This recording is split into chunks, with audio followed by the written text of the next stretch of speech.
Hello, hi, good morning, and welcome back to the class of the biblical background, focusing on the character study in the Old Testament. So this class is geared toward looking into biblical background as you try to do the research or deeper study of Bible. And when you're doing a Bible study, there's basically narrative and non-narrative. That would be the probably the macro division, so to speak. So narrative is one of the key portion or key part of biblical literature. And when you study a biblical narrative, when you're talking about the background, could it be cultural background, understanding the social status, and then religious practices, and any other laws or geography and such. But when you go into narrative itself, there are basically two main elements that we are focusing on as a backdrop or background of actual the theme or the message. The whole purpose of studying biblical narrative or non-narrative, for the matter, is to understand the message, biblical message, what God is trying to communicate to His people, to His audiences, for today, for Christians. So God has a certain intention giving these stories, the narratives, to us. And as you read the Bible, whether it's a story of Genesis, whether it's a story of Exodus, or whether it's a story of Gospels about Jesus and His disciples, we are looking into the purpose of finding the message or messages sometimes. And with the message, what we may also get is something called lessons, life lessons. These are the things that we also are looking for.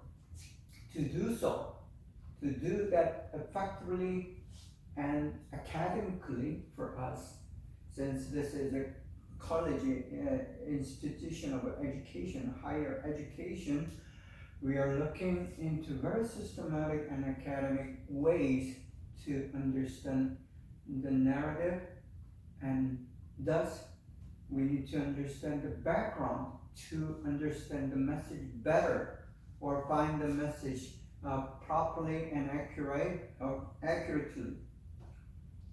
So here we are, understanding biblical narratives. So before we go into the study of the characters, to focus on the characters itself, you need to understand what the biblical narrative is and what is it about, and how these narratives are different from those secular stories.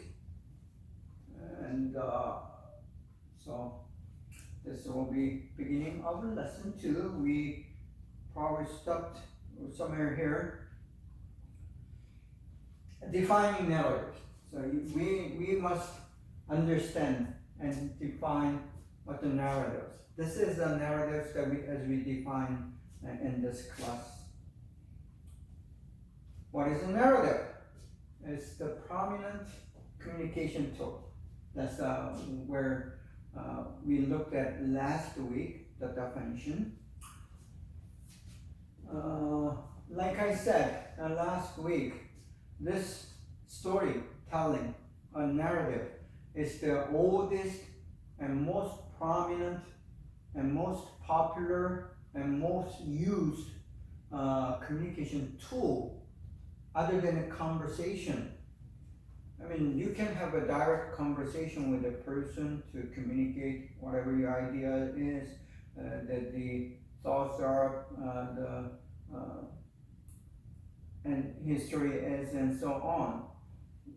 But if you're trying to communicate with someone who is not present at the time of that conversation or teaching, then you need some tool. But in the ancient days, they didn't have the writings or letters to write down the idea or thoughts or stories. So telling the story or storytelling or the narratives, the oral communication of the stories, it would have been, it was, and it still is, the primary tool for human communication. And the structure formula for a narrative is people and time, then you come up with the events and the story of existence. So the basically narrative is a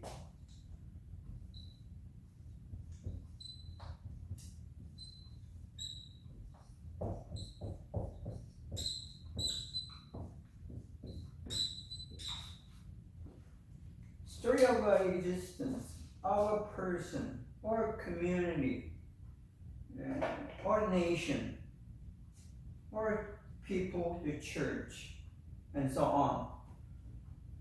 So it's about the existence.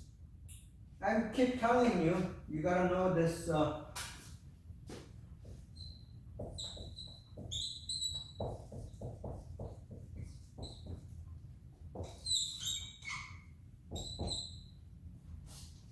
existence is reality, given reality, times blank, and which brings out existence.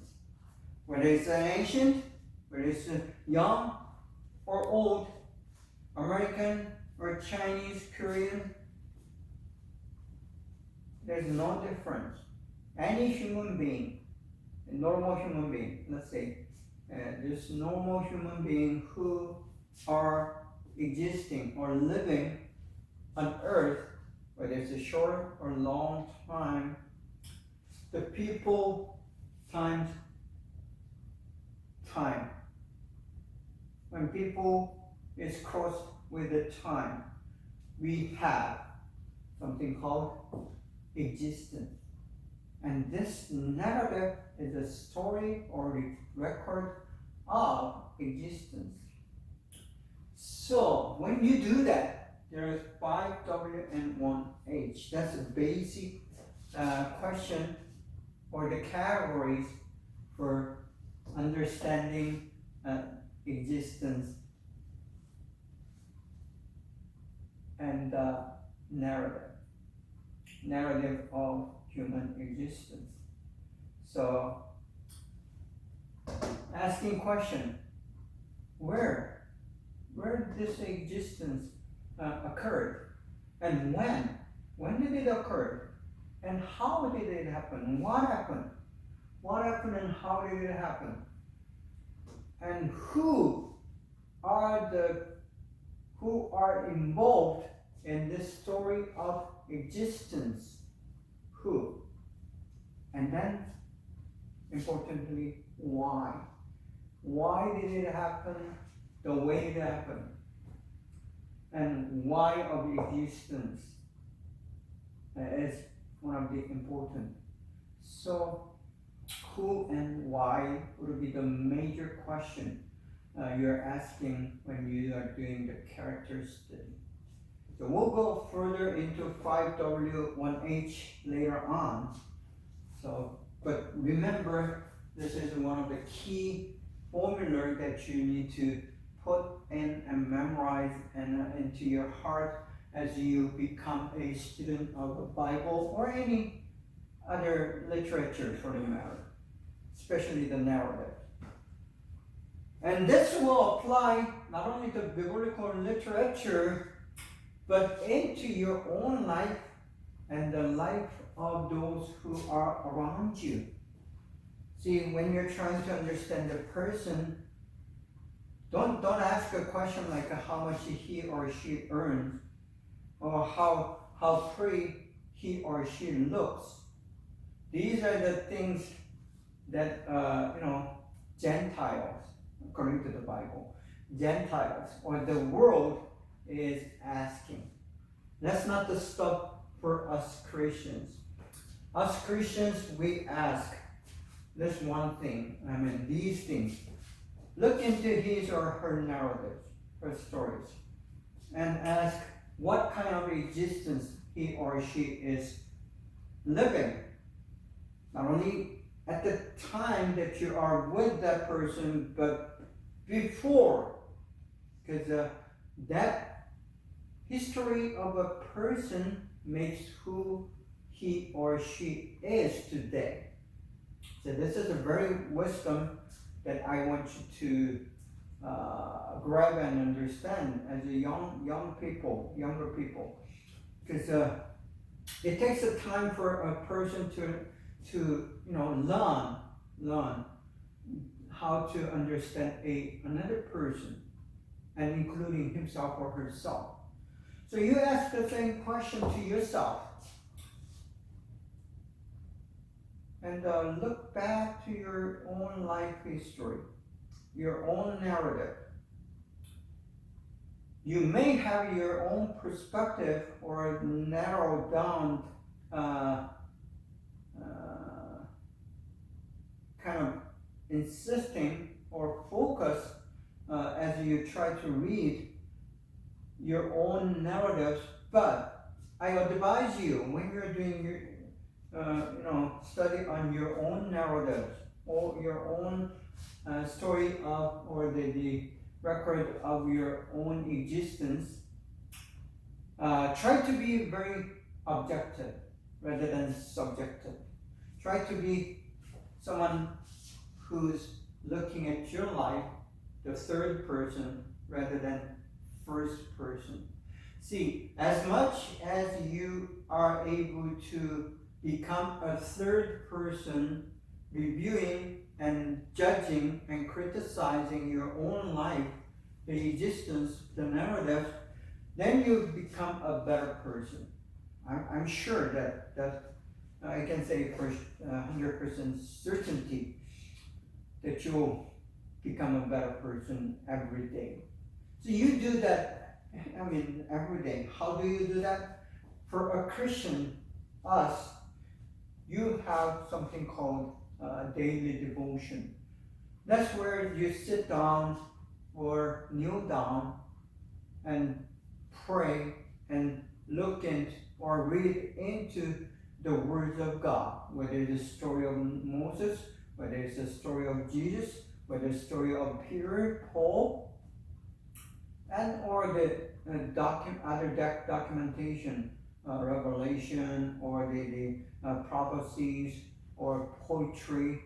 Whatever you read, then the Bible helps us to look ourselves, each individual, objectively rather than subjectively. That tells how God sees you. So you can become very objective by reading the Bible. It's like a mirror. As you wake up, you look at the mirror and you have all the hairs not popping up and have something on your face, and you clean yourself. Same thing. The Bible helps you to look at yourself very objectively. So again, objectivity is one key element in understanding biblical narrative. Okay, here. Going back to the definition of narrative. Narrative for us is a record of your or his or her existence. The story of existence with a theme and a topic. Theme and the topic. Again, that means these stories have intentions. The message or messages. Okay, next. Storytelling, as we looked at last week, it is one of the most popular means or medium or media that human has invented. I mean, it's naturally innate. It's within us. We're born with the intensity or intention or nature of having to tell this story. It depends on who you are, your personality, but probably 90% of human population does tell his or her stories. Not only his or her stories, we are so eager to talk about others. The story of others is so intriguing. It brings your curiosity. It's a human nature. You love to hear the story of others. Whether it's a good story or a bad story, we do give attention, even pay the money and time to read or hear or watch about someone else's existence. I can't give you the exact reason why, but it is built in us. We are born with that curiosity for others. As much as we have that need and sense for the belonging, because of, it's in the same line of the thinking or the same line of nature that you're interested in someone else's life. Someone else's life. So that's human nature, and we are having that urge, the need. The urge is bigger than need.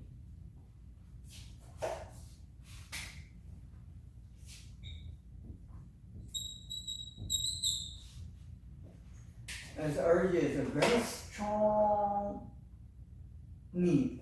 Yeah, we have this urge to look into, go into someone else's existence. And now, the oral tradition.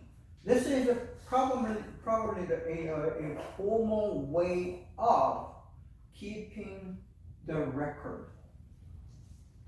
All the cultures, not only the Hebrew culture that the Bible has came out of, but any ancient culture before the having the record, so prehistoric, what we would say, but prehistoric is in the exact word, prehistoric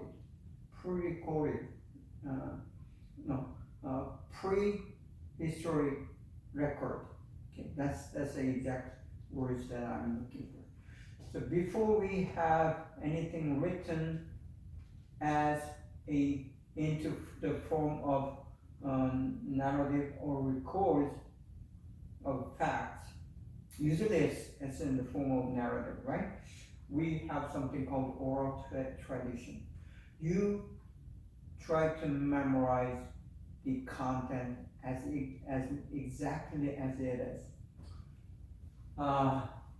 That you may think is humanly impossible, but the first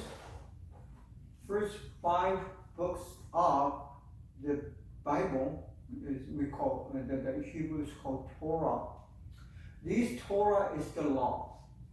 The law law in Jewish culture is very important, not only for the social function, but it is very important for the religious reason. Because whole nation of Israel, from the time of Abraham or Abraham, they kept this tradition of worshiping God and God worshiping nation or God worshiping people, generation after generation after generation. And they call themselves a covenant people, meaning they have this covenant or the contract with God. As long as they obey and worship God, God is going to protect them and give them prosperity. So that was a basic covenant contents. So for the reason of protection from other enemies, the other ethnic groups who are trying to attack them, and then second reason, for the well-being, just to be able to survive and eat and prosper, they're eager to keep this relationship with God, worshiping God, and giving sacrifice, and making that system of religious tradition. Because of that reason, the law which records how to worship, why to worship, where to worship, when to worship, and so on, and how to live as the people of God, as key and important element, the fundamental in their lives, the Jewish life. So they have to memorize these first five books of the Bible. Let me show you how thick that is. Okay.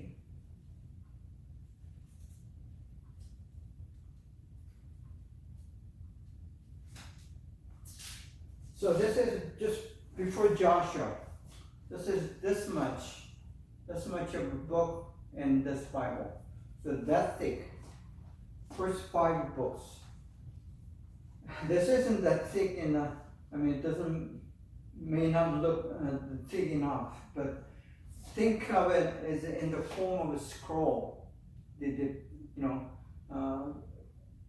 Sheepskins rounded in the form of the roll. That's a very vast amount.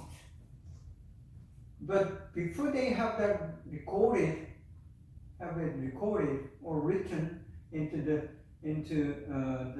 writings or letters, they had to memorize it. And the most population, 99% of the Jewish population, they didn't have anything. They cannot possess those writings. I mean, they don't sell. They cannot buy. It's only for those limited priests and the scribes and the Levites who are able to access these documents. So, for the practical reason as well, they have to memorize. They had to memorize these things. If you're a male born in a Jewish ethnicity, and as you reach 12 of age, you are going through this initiation, meaning they have this process of becoming an adult, considered to be an adult. If you're age 12 and older and past certain qualification, then you are considered a person, which means in the ancient Jewish culture, women and children were not considered a person. You may think it's very discrimination against the male, the female, and the children, but that's how the culture was. So you to be a person, and you have to be a male, and you have to be over 12 with passing a certain qualification test. And one of the tests that is given is to memorize this Torah from the memory. And they did. They were able to do that. So oral tradition is a very unique, but it was common, very common way for any ancient culture to keep the record, especially the record of their ancestors and the nation, the tribe. And as we define narratives in this class, it's not just a mere story, it is a story with the message or messages. So our narratives, and especially the biblical narratives that we are going to study, it does 100%. All the stories do have the message and some other sub-messages that comes with the message. And our definition of a narrative is by our definition. I mean, they may have some different definition, but for us, it is a story of existence with a message or messages. That's how we define. Again, it is a story of the existence of biblical characters that gives us the message or messages from God. So again, these messages are intended to give us, these narratives are intended to give us a message or two or more, and it should be from God. Not just the message itself, the story itself, the narrative itself, but in the story, it always involves God and His angels or the Spirit. So these the narratives that we define is an act of God, divine involvement, or divine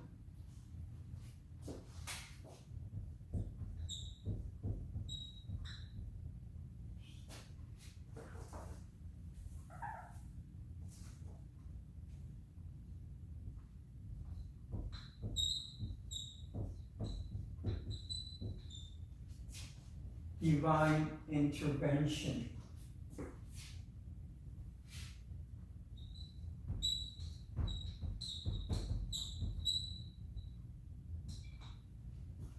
Divine intervention, meaning God, godly. The God intervenes. Intervention meaning involved, come into. So these narratives, the biblical narratives, one thing that you want to remember as we try to define it does involve divine intervention. There's one story that never mentions God, Yahweh, or anything of that nature, which is the story of Esther. Esther was the queen of the Babylonian kingdom, as these Jewish people were become captives or slaves, were slaves. They lost the war against Babylon, and Babylon took all these resources, human resources, the people, Jewish people, into their country to make them slaves or to make them to work for them. And one of them was a girl called Esther. and she eventually become a queen of the Babylonian king. In that story, there's no mention of God whatsoever. There's no word that is referring to God. But the story, the narrative, does have the prayer and the worship and the identity of Jewish people as people of God and all these things. So, except that every story either mention or it has that significant hints or the events of God intervening or involving with his his people. So another function of the narrative is to preserve, to memorize, to remember. Needs for narratives. Why then people need narrative? Why do you listen to the stories? Why do you, give your time and the effort and even the money to watch dramas and movies and to read the story novel and go buy the books and so on?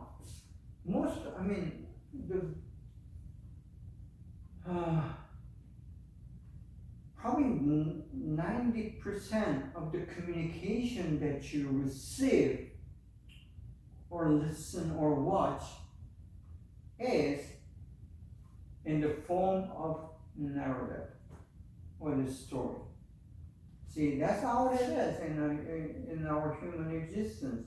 It has been the way, it has never changed that style of life or the way of existence. So human existence is itself is narrative, and it involves watching and listening and reading about someone else's existence. So we'll go into the needs, specific needs that makes or helps a person or the group of people to give that attention or focus to narrative or narratives.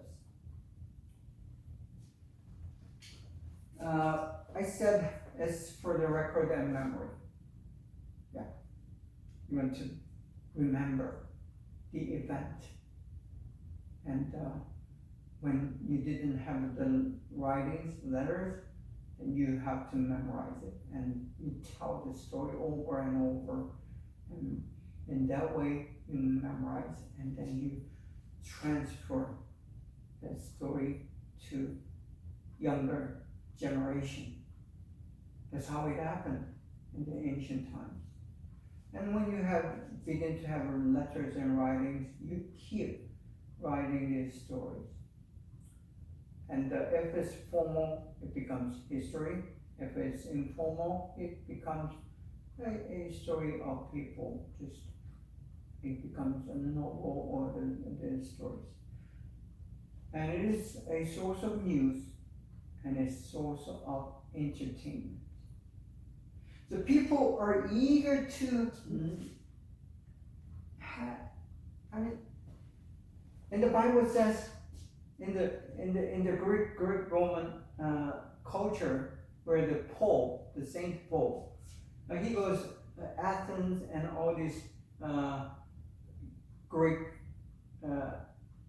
cultures and the Rome, and he says they have nothing to do but try to hear new things from other countries or other people. See, that's not just the Rome or the Greek or Athens, but it is common elsewhere in other parts of the world. See, I mean, it's there in us. The need to know, and need to hear about someone else's existence, because they may be different than yours, and they may be the same as yours. When it is the same, that you feel empathy, and then you feel belong to, and you have that sense of identity. And when it is a different, it kind of intrigue your attention, because we have this built-in nature for creativity. And one of the domain or the color or the nature essence of creativity is to look into something that is different than you, and you feel kind of excited, you feel interested, and you feel very awesome sometimes to look at something that is not usual and not different than yours. That's why people travel overseas. They want to experience different food, different culture, different atmosphere, and different geography, different weather, and different style of dressing, and all these things that are different. Why would you put someone, why someone would you put himself or herself into this new, strange, and unfamiliar context or the reality? People enjoy and have that excitement that fulfills their intrigue.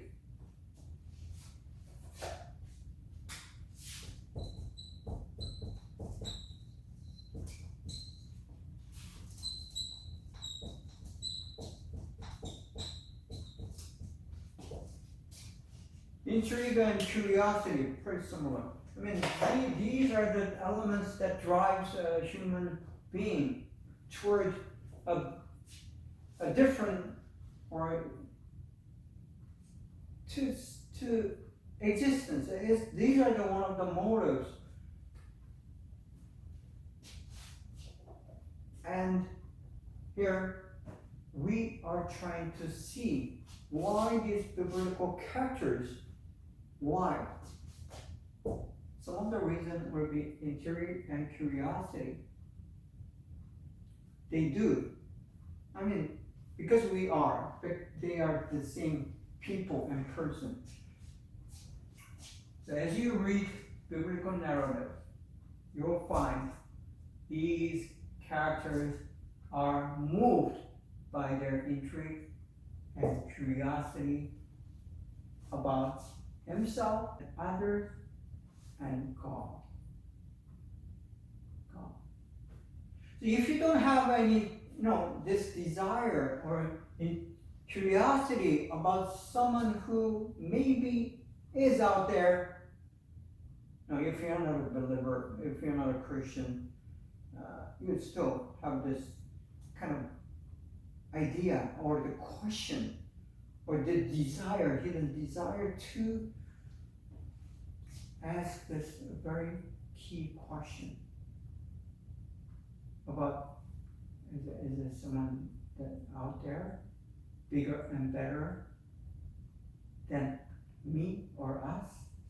Okay, that's the reason for the narrative. And the entertainment, of course.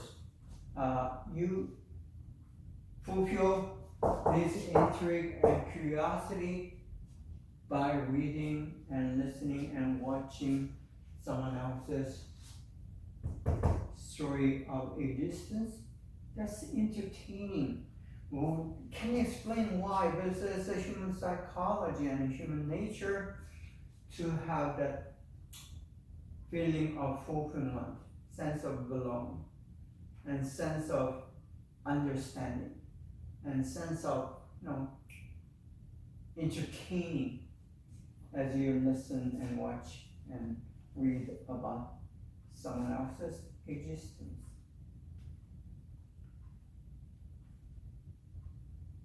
And desire to know, sense of belonging. I told you that.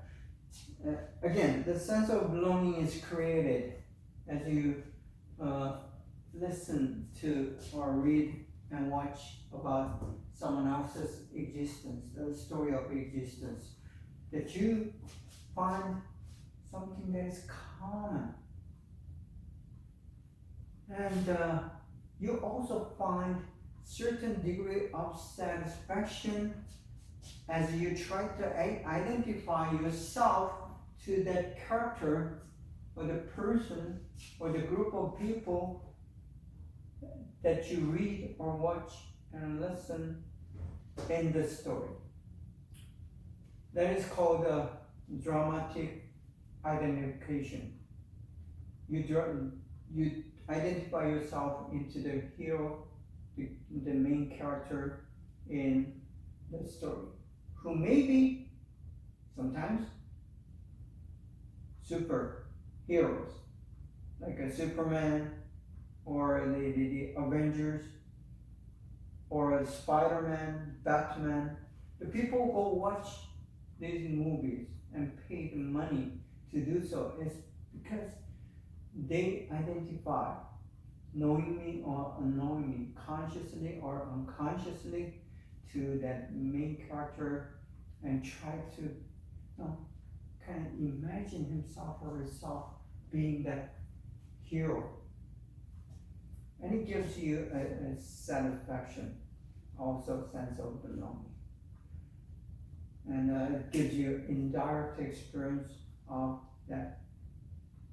And it's a learning process as well as giving you some sense of satisfaction by doing or involving or imagining yourself into that imaginatory existence or virtual existence. See, you may probably ask the question, why some people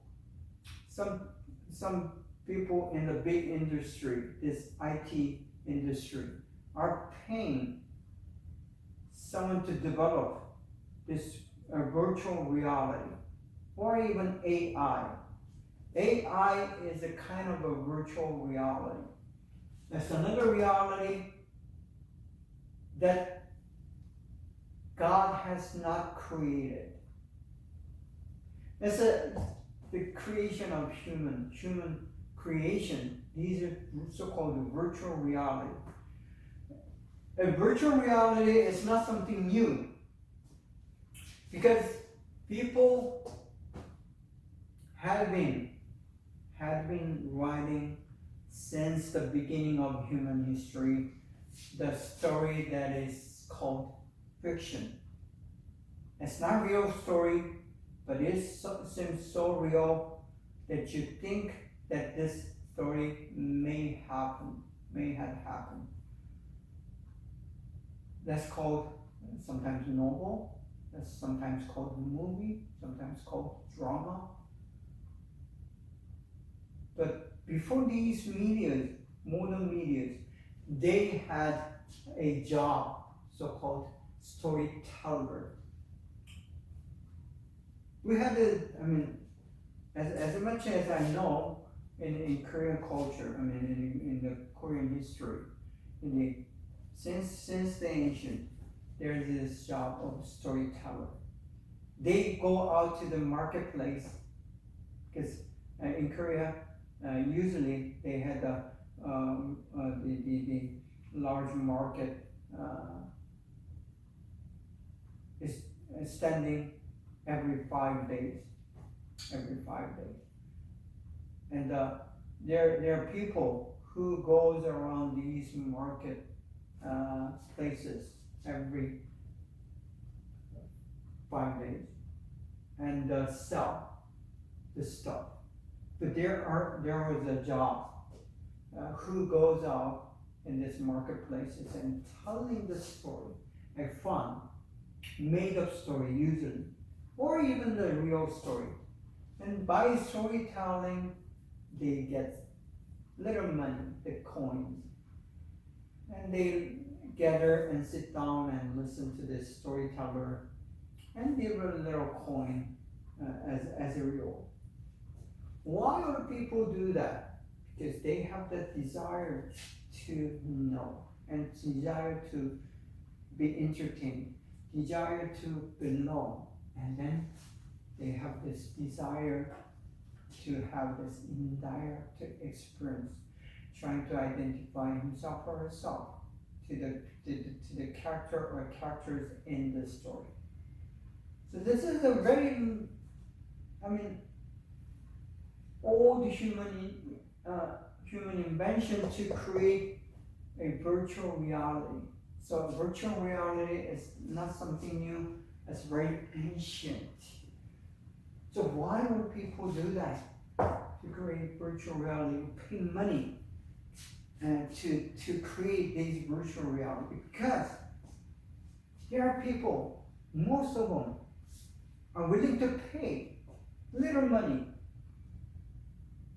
And even if it's a little money, if it's a million and billions, then it brings you the wealth.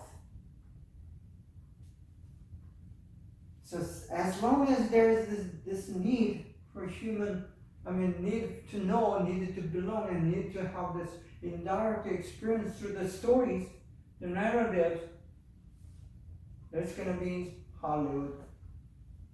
There's going to be these virtual reality wearing this new VR goggle to experience and to put himself or herself into a virtual reality.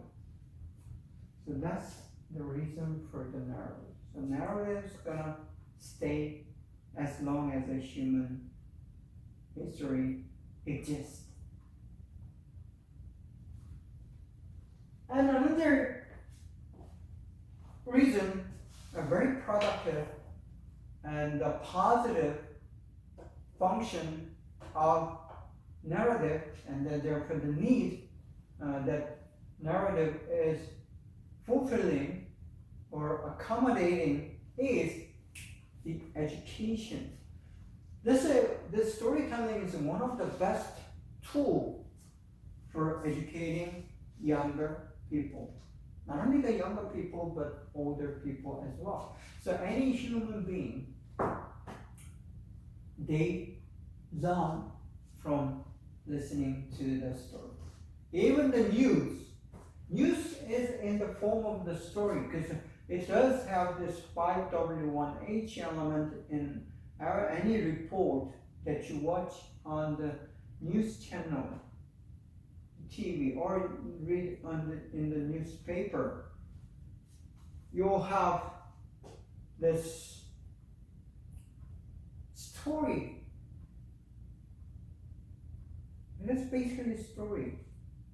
And as you listen to the news, there's always the lesson that you learn. Not always, but many times you do have this lesson. And the Bible stories, the narrative,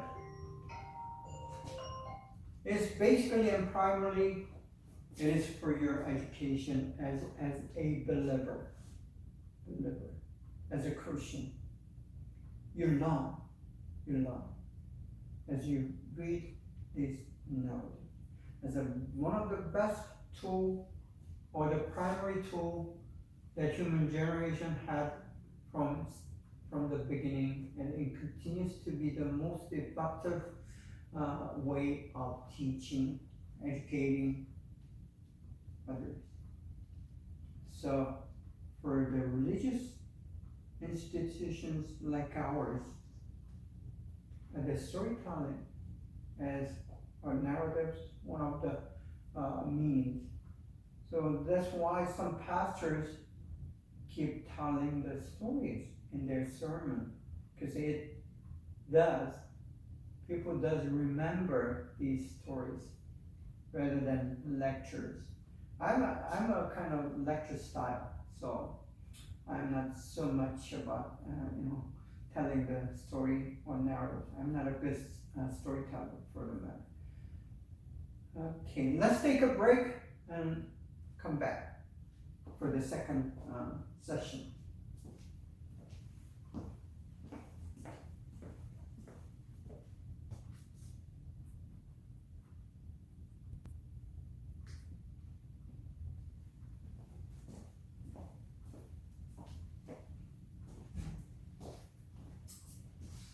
Okay, I am back, we are back, and we'll continue our week number 3, and this is session 2, the second part of week number 3 on the biblical background study, and focusing on the character study in the Old Testament,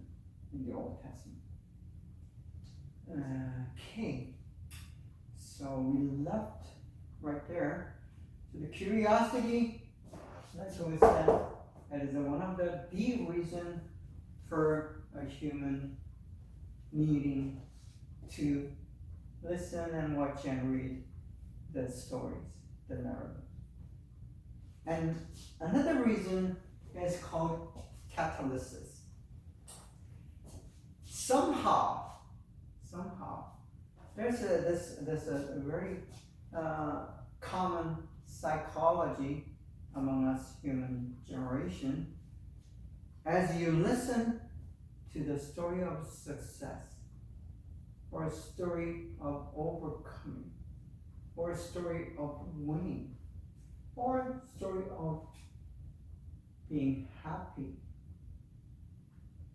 or on the contrary, story of failure, story of sorrow and grief, sad stories, they also give so-called catalysis as something that happens inside you psychologically, even sometimes spiritual catalysis, even though it's not physical. You need to do some kind of sports to have this physical catalysis. But psychological and spiritual catalysis is given as you read and listen and watch a certain story or stories. And because of that excitement, or the feeling of resolution and feeling of the success that you experience by reading and watching and listening these stories of human existence, you reach a very strange but remarkable feeling inside you. And it gives you a certain sense of resolution and sense of satisfaction and sense of excitement as you have this narratives. So that would be probably the reason people do give some time and money and effort and listening and watching and reading these narratives. And as you read the Bible, the biblical narratives will give you and should provide you with a spiritual catalysis. Not always, but sometimes and many times I do have my own experience as I read the story of Moses, a story of Peter. I especially like a story of Peter. As you read them, you do not only have these like a sense of belonging and learning and fulfilling your need for curiosity and so on, but also provide you with this sense of satisfaction, certain and beyond your human reality. It goes beyond that, and there is that spiritual catalysis that you experience, and we call it as inspiration.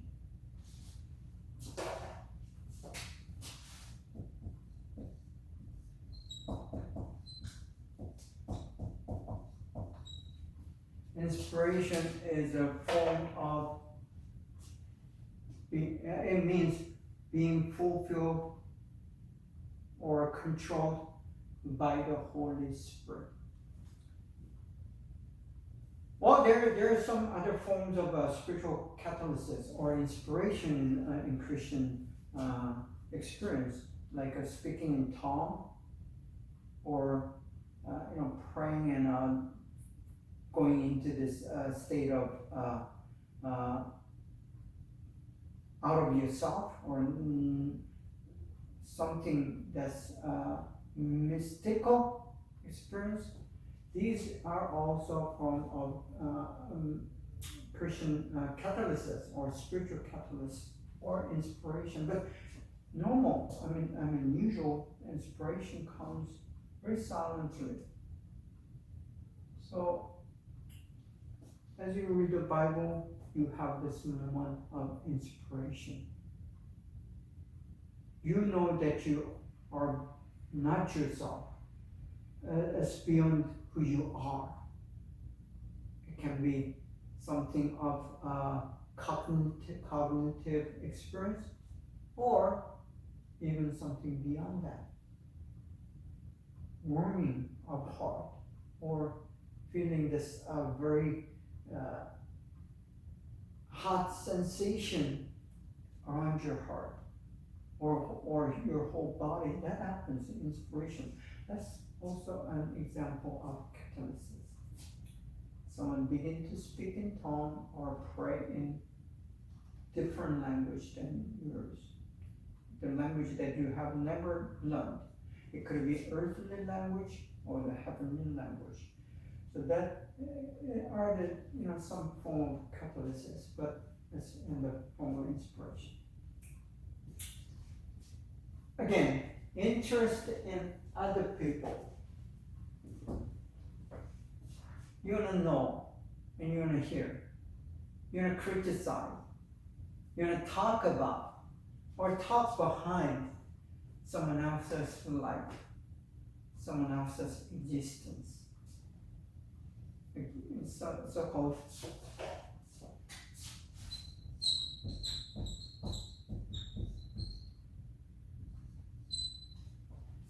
gossip. Gossip is a very common form of narratives. It does have message. When you're talking about gossip, it's not just a talk or trash talk. It does have certain message.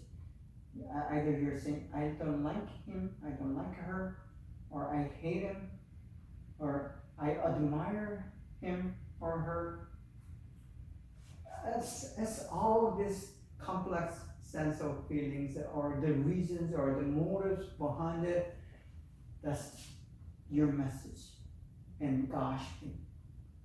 So when you're gossiping, you don't think that you don't have any message in it, but it does. Certainly has the reason and the message. Usually the message is, I don't like this person, so why don't you be with me and keep on liking or begin to dislike that person as much as I do. So that will be the message, hidden message. And gossiping, talking behind someone. Yeah, we do that a lot. There's no difference in the Western or Eastern or Asian culture. All the cultures are common about this. It's a human nature. It's common everywhere in the world. Even though you may look very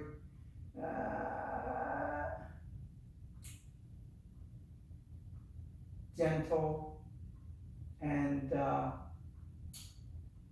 prestigious, honorable, respectable outside. But I can tell you the 100% that when these people, including myself, when they go behind the camera, so to speak, and if you're not in the public and behind the public and very private with someone that you can share the privacy with, then you begin to talk about someone else or someone else's life, the narrative begins, so-called gossip or talking behind. And that's our ugly nature.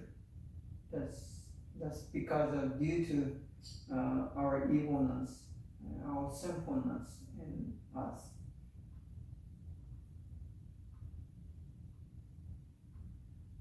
Now, the next title to cover in lesson 2 of this hard components of narratives. We're not going to spend much time on this, but there's something called plot.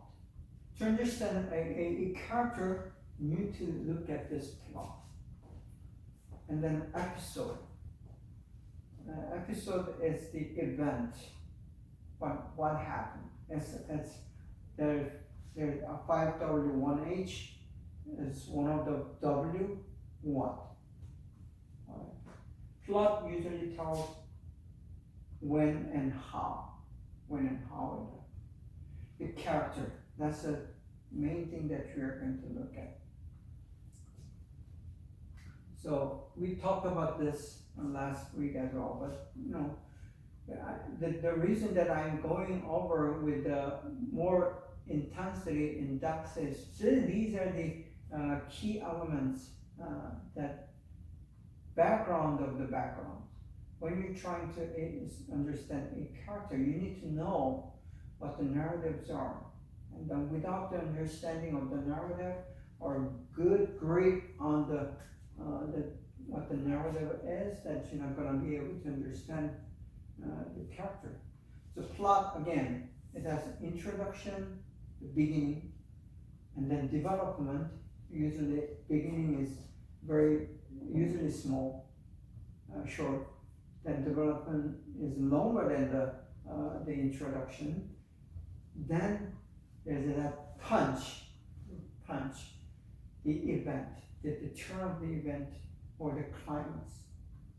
It will be shorter than the development in the form of plot, but it is most intensive and has the most impact. So it's the impact and the intensity, and that's the key. Usually when they advertise a movie or drama, so-called the preview, a very short segment, few seconds, at the most 30 seconds, they show you this scene from the climax, the turn of the event. The reason they do is because these turn of event or the climax is the portion or the episode where the level of curiosity and the intrigue is the highest. You don't know how that ends. And the climax shows the major conflict or major turn of event or turnaround, and you are guessing your own conclusion, several different scenarios,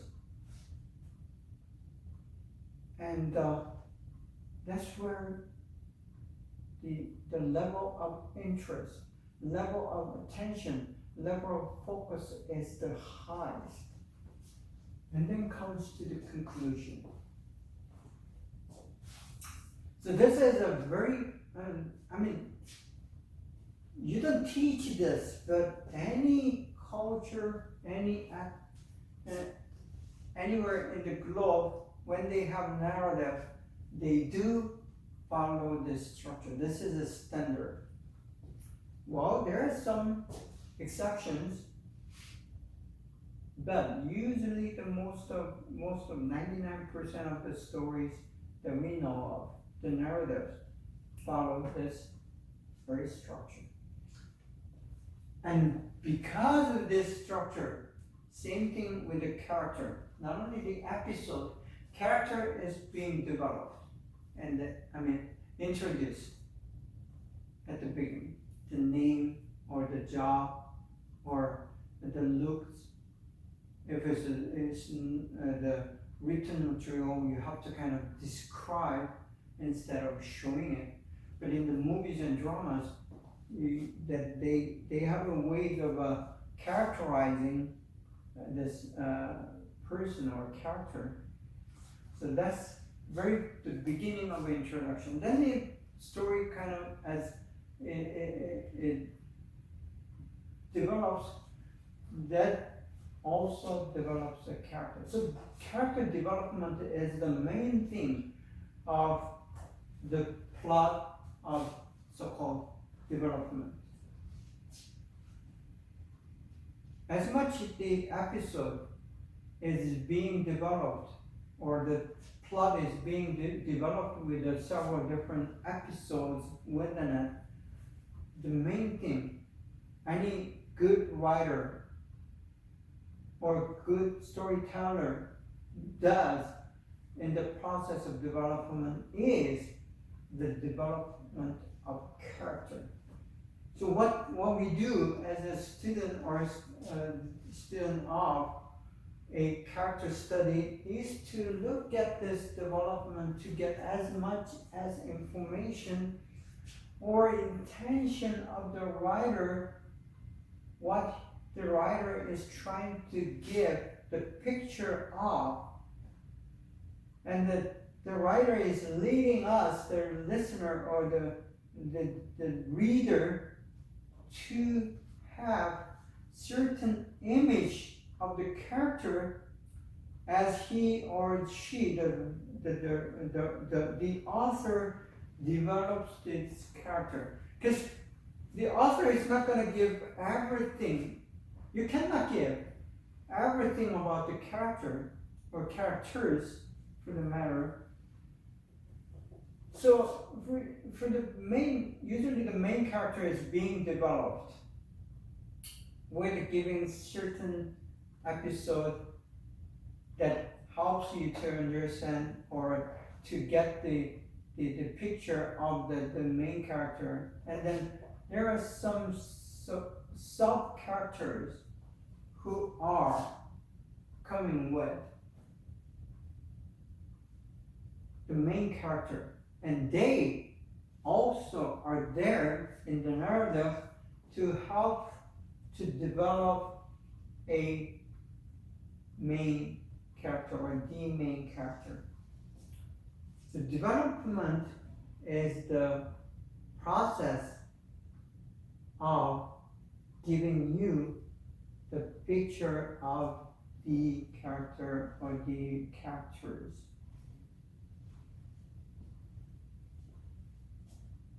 So that's where you should focus as a student of a character in the Bible.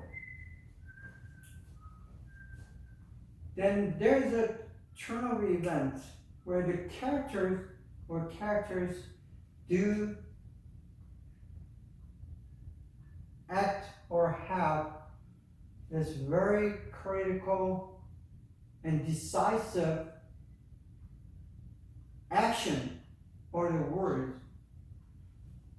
And by looking at the climax, you see that's where the motive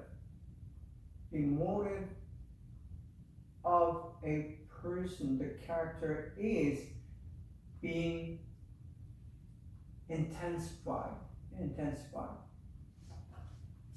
So as you study the narrative in the Bible, when you come to the point of this climax or term event, this is where it shows who this person is.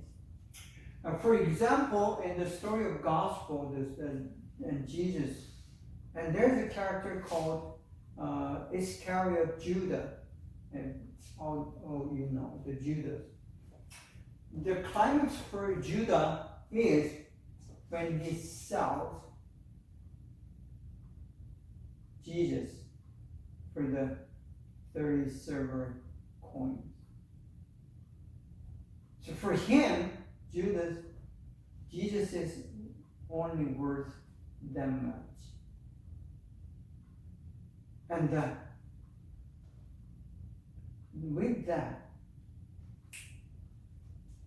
you know, it reveals the story, the narrative reveals why Judas was so eager to follow Jesus. See, today, you see many people who are eager to follow Jesus. Eager to follow Jesus. They do commit themselves. But the key is not how eager they are. That's not something that you're looking at. Actually, what you want to look at is why this person, that he or she, is so eager, so jealous, so diligent, sometimes diligent, and committed to come to church and do the church works. And not always, but sometimes they have very different hidden motive. And it comes out when there's a turn of events. Like Iscariot Judas, he sold Jesus for the money. Because he believed Jesus to be the liberator, political liberator, the power liberator for the nation of Israel. That's how he perceived Jesus. So what so-called there's something called the liberation theology that dominated some portion of South America, and then even in Korea, then we had the so-called this liberation theology prevailing among the liberal Christians.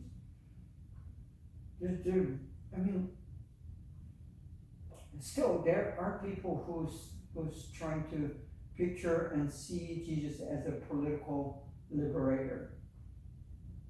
Yes, it may involve political liberation or the liberation of human rights, the freedom of human rights and so on. But that is not the primary or even considered as secondary sometimes. Because the political liberation, the political freedom without having to have that spiritual freedom or spiritual liberation is nothing. It doesn't mean anything to Christians.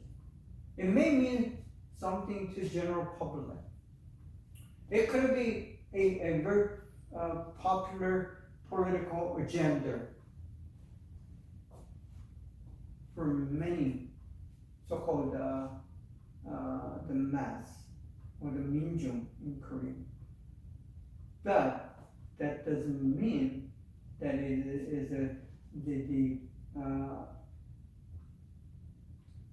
proper core teaching of gospel. Anyway, so coming back to this climax, it reveals who they are. And then there's conclusion. Usually, the way the conclusion is written or pictured, it does confirm what the message is in the narrative. So the conclusion, it does try to show the message. And in conclusion, the main character may face or conclude with a happy, so-called happy ending, or open-ended conclusion. So which means there is no conclusion to conclude the story. Or it can be a sad, tragic ending. Tragic ending in the Bible, it doesn't mean it's a bad ending. See, good ending and bad ending is different from the happy ending versus tragic ending, for me at least, or for the biblical stories. There are many good tragic endings in biblical stories, biblical narratives. Samson, for example, the powerful guy with the long hair, the judge, one of the judge in the age of judge period in the Israelite history, he is being killed by the Philistines. He becomes a victim of this tragic romance. He is being betrayed by his girlfriend, Delilah. She's the one who deceived him and then eventually leading him to the path of death. Very tragic ending. But it doesn't mean it's a bad ending. It does have the lessons for us, and good. It does have the message, and God allows that to happen. Of course, as his own mistake, that he falls into the trap of this betrayal in a romance, that God brings out the good out of this tragic story. See, that's what I call a paradox in these Christian or biblical narratives. So many of the biblical narratives, it does have this element of paradox. I'll talk about that later on. So as you try to remember this plot, to understand the plot, try to remember this frame of paradox or paradoxical framework. Now the episode usually have the beginning and end, and that one plot, the whole narrative may have few different episodes, several episodes in it. So episode is, for me, the definition of an episode is the minimum unit of the story within the story, which will satisfy 5W1H, but the main is it does deal with such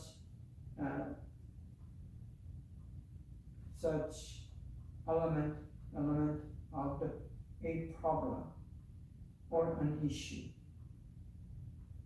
So each episode does have one conflict or one problem or one issue to deal with, or the topic or theme. So it could be a message in it. So that's a short segment of a story within the story, which will begin with and do it. And have element of 5W1H. So as you read the gospel, let's say John's gospel, it has many stories in it, or many episodes in it. He is trying to write from the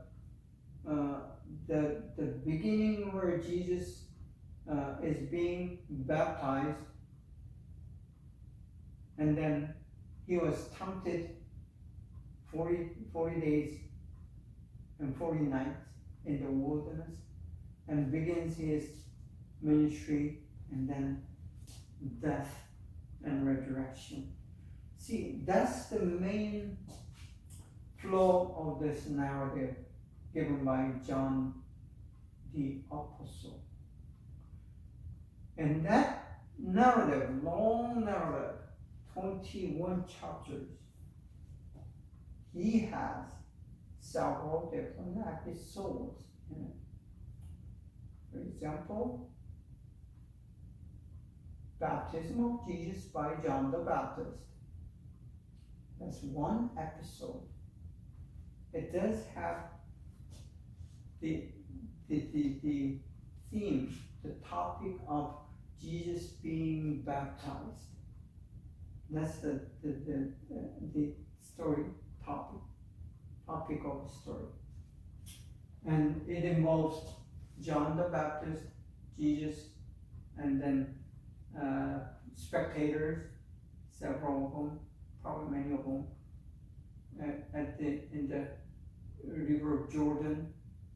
Actually, it's a little bigger than creek in the Jordan River. And then right before Jesus begins his public ministry, or before he was being tempted by the Satan. So that's one. How Jesus comes to John the Baptist to be baptized. But John the Baptist, knowing this is the Messiah to be, or Messiah, that he refuses. He was reluctant. But Jesus insists because he wants to fulfill the prophet, or the prophetic promise. Yes. And what is the baptism? So it has all these 5W and 1H elements in it. It is a valid episode in the Bible. So you look at one episode each, and each episode does have what? The people, the character, and then time goes, whether it's a week, a day, or a half a day. For this story that I just mentioned as an example, it probably took it a couple hours at the most. And then space. It's the location, the feeling, the smell of the river and the trees, and the noise, the sound of people murmuring and talking, and then splash of waters, and then waters being either warm or cold.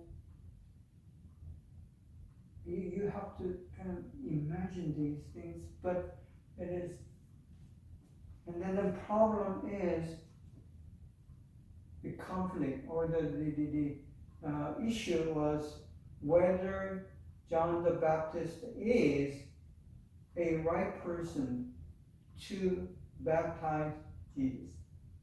Jesus and John the Baptist are the cousins. Yeah.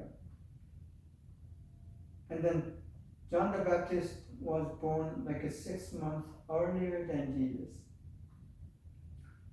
And the John the Baptist, his role was to lay the foundation and open the way to the Messiah. So is it proper for John the Baptist to baptize Jesus? In that sense, yes, but how a human being can baptize the God himself, or the Son of God for the matter. And Jesus, humbles himself and identifies himself as the Son of Man. The Son of Man. Not a Son of Man, but the Son of Man. He humbles himself and he submits himself to the prophecy and the plan of God. So the message would be, in spite of who you are, how high you are, how powerful who you are, how perfect you are, you submit yourself to the plan of God, or God's plan and God's will. That's the lesson or the message that God is trying to communicate through this event of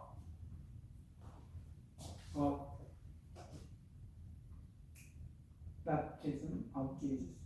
So the obedience will be the key theme or the key message in this particular episode.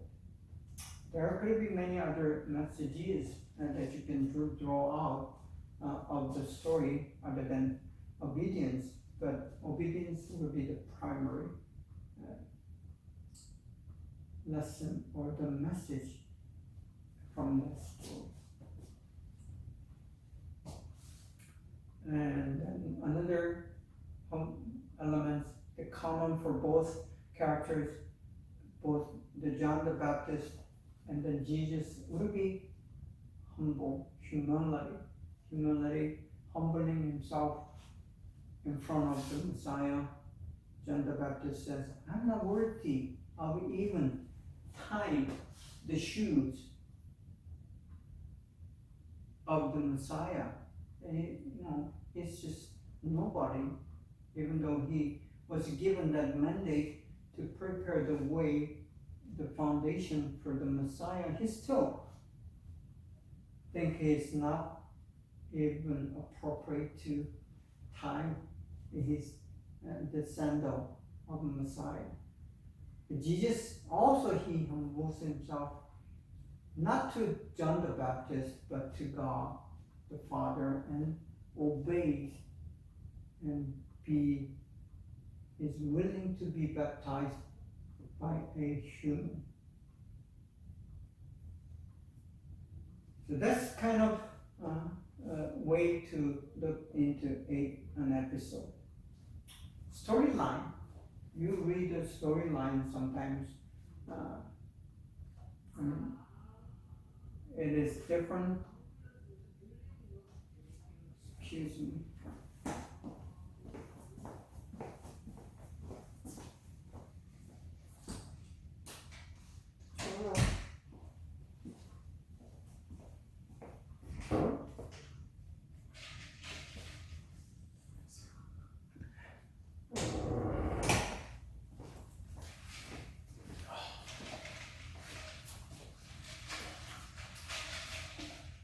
So the storyline is how the story is being developed and how we come to the climax and how the author is going to conclude. So reading the plot and the storyline, there are several different techniques in making and developing the storyline, but I'm not going to go into that to complete. Structure. If you read the storyline, the plot, and that's what we call structure. In understanding structure, we'll talk about the chiasm and the paradox and so on later on. So we'll go into that as we come to that section. The pattern. There's a very pattern in all the big narratives, the epic narratives in the Bible. Whether it's an epic story of the big great flood, or whether it's a story of Exodus, or whether it's a story of the rise and the fall of the Israel as a nation, and the story of Jesus and the church later on, there's a very constant pattern.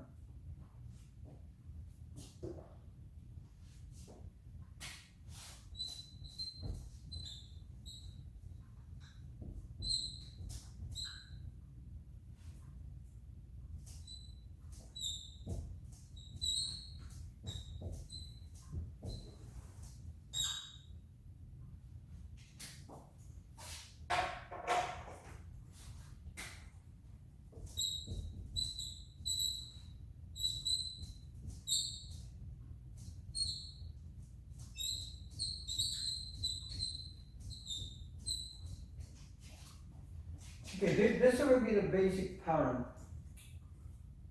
Maybe more complex, but let's try to simplify as much as possible. There's always that element of the beginning by the covenant. God and the people. God and his people. They make a covenant.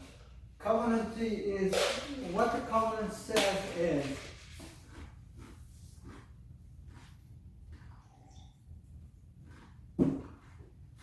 God is saying, I'll be your God and you my people. So that's how it begins. The story of Adam and Eve, same thing. Story of Genesis, same thing. Abraham and God.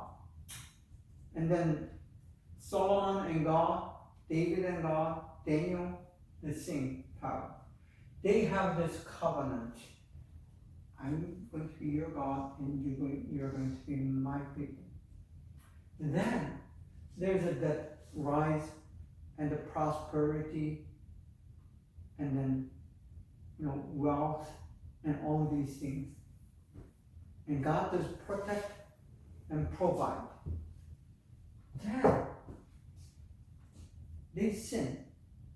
Meaning they go against God, against the law, against the obedience, and they turn their back to God and go their own way. Sort of the sheep going astray. That's how the Isaiah pictures. So they turn around and leave God. Then they fail and they fall. And God judges. God judges. But with that judgment, God always, no exception, this is a pattern. So always he opens a way to come back. So and then people of Israelites, usually the story of Israel, they do repent and come back. And then God forgives them because they repent and they make God and the people, or God and the individual makes a new covenant, a promise. But the covenant is always comes with condition or the condition. If you keep worshiping and respecting and believing in me, that's God saying, in me, as long as you do that, I'll be your God. But if you go against that, then there's going to be no protection, no provision, and you are not called my people. So that's one of the example of what we call a pattern. So all the narratives, the key narratives in the Bible does follow this pattern. And that's the theme of so-called redemptive story or redemptive history or redemptive narrative.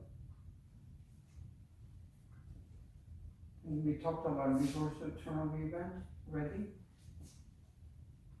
Okay, when we look at the characters are usually people.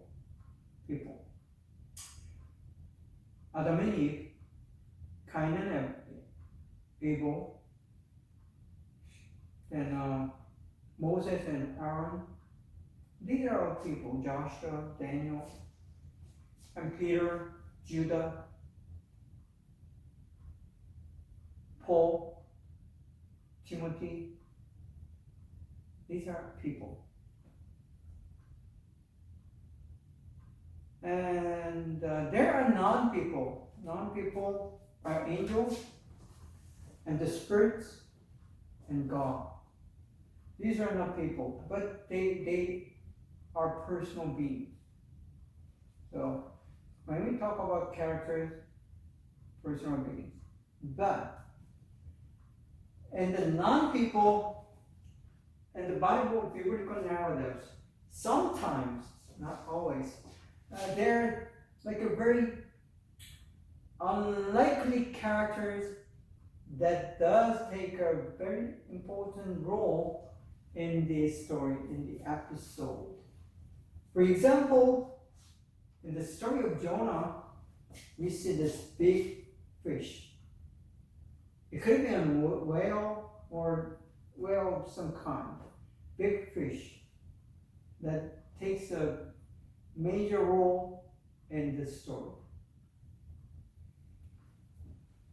Then in story of, I believe it's Elijah, a donkey, a talking donkey. Then again, there's a crow, a bird, that takes a very key part in the story as well. See, these animals become a sub-character in this story, and these are non-people characters. So characters, we do not limit to a person, but can include these animals as well. Young and old, man and woman, and then I didn't include it here, but another category, key category in categorizing the character is either people of God or people against God, people who are against God or God's people. So this is one of the key important category or categorization of characters. So as you read, for example, story of Exodus.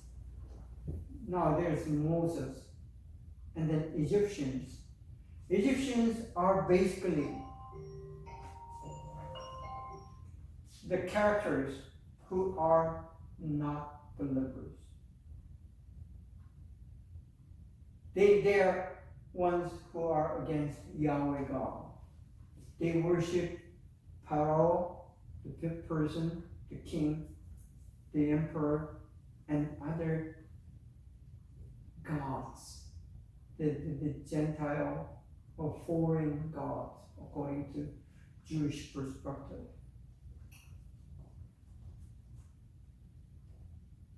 And so the Egyptian and the Pharaoh are the non-believers. They are non-Jews. In the New Testament, as you come to the New Testament, there's a Philip, who is the governor of Israel at the time, the land of Palestine at the time. He is not a believer.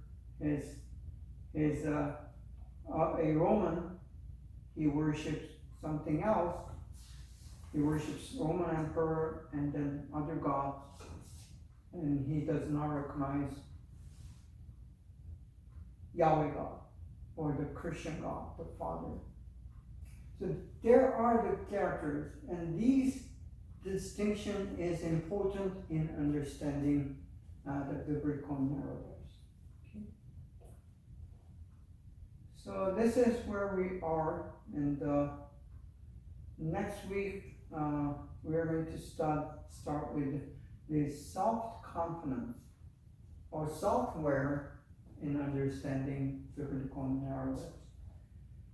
Okay, that will conclude today's lesson, the week number 3, and we'll continue next week. And thank you for coming, and thank you for listening to the lecture and your attention. And please do not forget to do your assignments, because that assignment each week on the character study on the template that I gave you, or you posted on the class 365, that's going to count 4 points each every week, ending up with 40 points together. Because we are not particularly able to do the quiz in the classroom, so that's 4 points for you to submit the